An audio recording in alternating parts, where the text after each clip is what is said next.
Есть такая земля, которая находится на слиянии двух рек – Пекши и Клязьмы, среди лесов, полей и озер.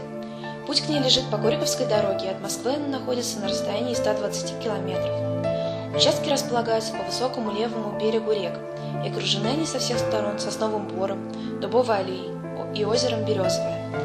Это одно из красивейших и экологически чистых мест Владимирской области, простирающихся на десятки километров лесного массива, где обитает большое количество флоры и фауны – зайцы, лисы, кабаны, ястребы, соколы, а также большое количество озерной и речной рыбы. Участки полностью электрифицированы, проложены основные дороги, территория огорожена и находится под охраной. В ближайшее время планируется газификация участков. До города Костерево, где представлен весь спектр городской инфраструктуры, 15 минут езды. Если вы ищете уединение, тишину и покой в прямой связи с природой, вдали от цивилизации, это лучшее место для вас. Спасибо за внимание. Более подробная информация размещена на сайте roadhouse.ru. Смотрите новые клипы на нашем YouTube-канале.